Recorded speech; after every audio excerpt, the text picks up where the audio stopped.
La seconde épître de Paul aux Corinthiens, chapitre 12. Il faut se glorifier, cela n'est pas bon. J'en viendrai néanmoins à des visions et à des révélations du Seigneur.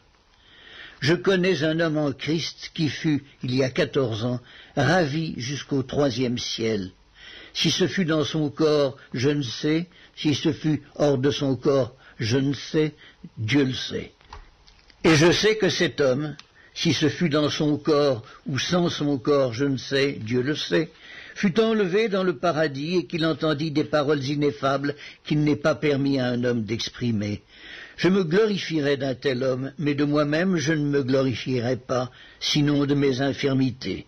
Si je voulais me glorifier, je ne serais pas un insensé, car je dirais la vérité, mais je m'en abstiens afin que personne n'ait à mon sujet une opinion supérieure à ce qu'il voit en moi ou à ce qu'il entend de moi. Et pour que je ne sois pas enflé d'orgueil à cause de l'excellence de ces révélations, il m'a été mis une écharde dans la chair, un ange de Satan pour me souffleter et m'empêcher de m'enorgueillir. 3 fois j'ai prié le Seigneur de l'éloigner de moi, et il m'a dit « Ma grâce te suffit, car ma puissance s'accomplit dans la faiblesse. » Je me glorifierai donc bien plus volontiers de mes faiblesses, afin que la puissance de Christ repose sur moi. C'est pourquoi je me plais dans les faiblesses, dans les outrages, dans les calamités, dans les persécutions, dans les détresses pour Christ, car quand je suis faible, c'est alors que je suis fort. J'ai été un insensé, vous m'y avez contraint. C'est par vous que je devais être recommandé, car je n'ai été inférieur en rien aux apôtres par excellence, quoique je ne sois rien. Les preuves de mon apostolat ont éclaté au milieu de vous par une patience à toute épreuve, par des signes, des prodiges et des miracles.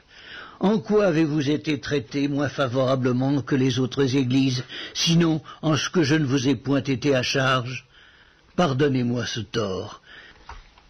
Voici, pour la 3e fois, je suis prêt à aller chez vous, et je ne vous serai point à charge.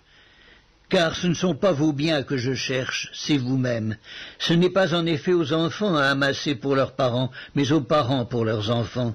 Pour moi, je dépenserai très volontiers, et je me dépenserai moi-même pour vos âmes, dussé-je, en vous aimant davantage, être moins aimé de vous.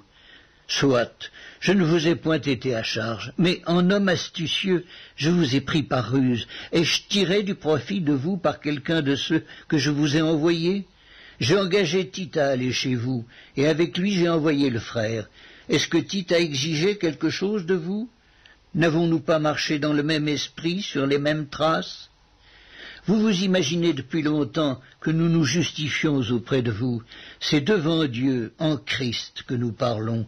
Et tout cela, bien-aimés, nous le disons pour votre édification. Car je crains de ne pas vous trouver à mon arrivée tel que je voudrais, et d'être moi-même trouvé par vous tel que vous ne voudriez pas. Je crains de trouver des querelles, de la jalousie, des animosités, des cabales, des médisances, des calomnies, de l'orgueil, des troubles. Je crains qu'à mon arrivée, mon Dieu ne m'humilie de nouveau à votre sujet, et que je n'aie à pleurer sur plusieurs de ceux qui ont péché précédemment, et qui ne se sont pas repentis de l'impureté, de l'impudicité, et des dissolutions auxquelles ils se sont livrés.